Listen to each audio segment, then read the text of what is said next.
Yeah, like I said, the answer, the way of answering the Million Man March, instead the black American woman came up with their own little thing, called it the Million Woman March, down in the city of brotherly love.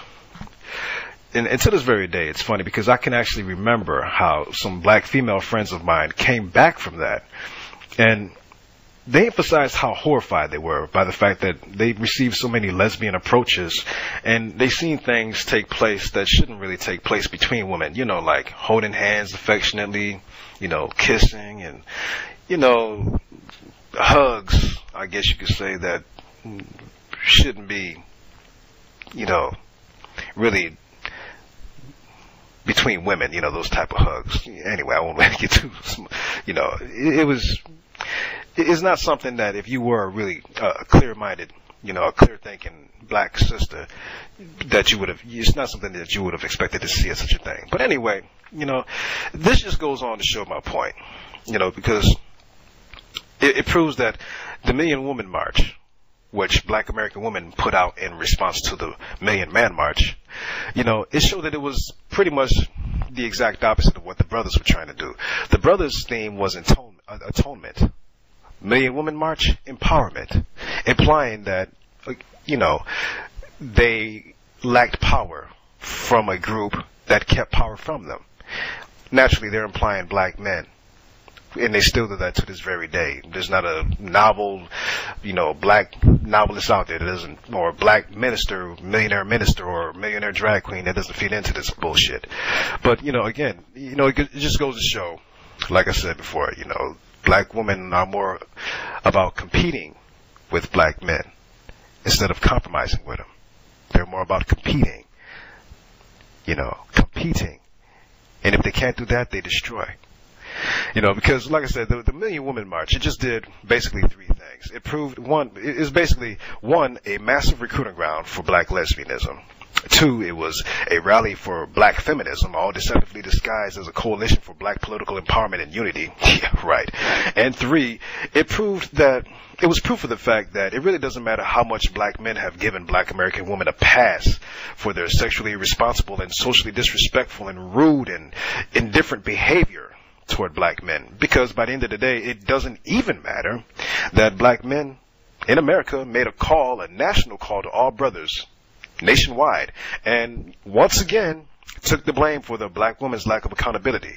You see, because in the end of the day, all the Million Woman March proved was that black American women, like I said, they're obsessed with proving to the world that they can exhibit superiority, authority, and pretty much get a one-up over the black man in anything he does. Even if all he does, or all he did in this case, was just meet with his brothers nationwide and discuss ways to fix problems in the community, which to a very large part are due to her own lack of discretion and accountability. Her own lack of discretion and accountability. Even to this very day, she's too busy indulging herself in self-righteousness in the churches and self-pity and, some self-help books she'll bury herself in and then turn around and make a movie out of.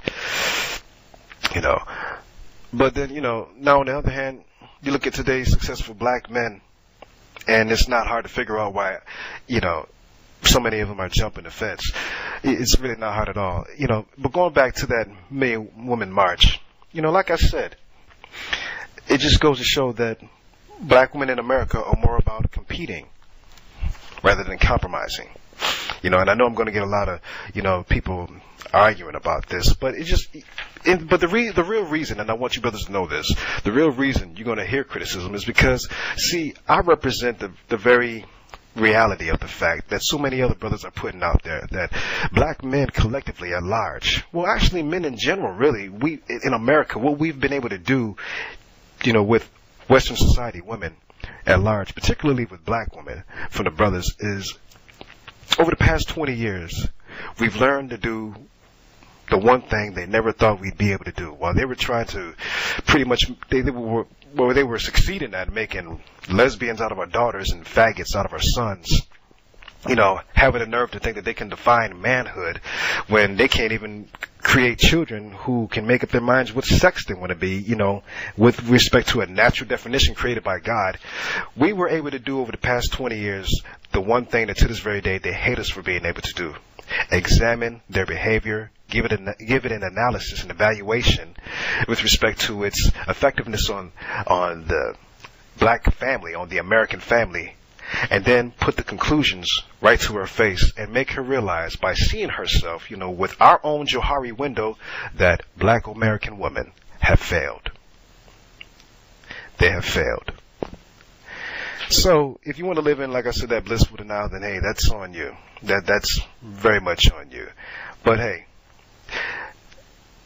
if you want to do that, and I'm going to tell the brothers too, if you ever get anybody out there that's giving you this, this nonsense, these denials, these deflections, I'm personally not even going to entertain it. There are a lot of YouTube drama freaks out there, and I'm not even going to bother entertaining it, because I learned a long time ago that sometimes the best way to answer idiots when they come at you with insults because of the fact that you threw facts at them, the truth, sometimes the best way to answer them is, just walk away quietly. Do the one thing that our women, especially black women, should be doing but don't know how to do.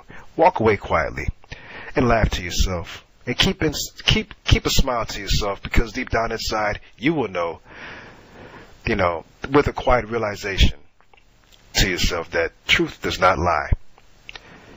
Not even omissively. The truth never lies. Not even omissively.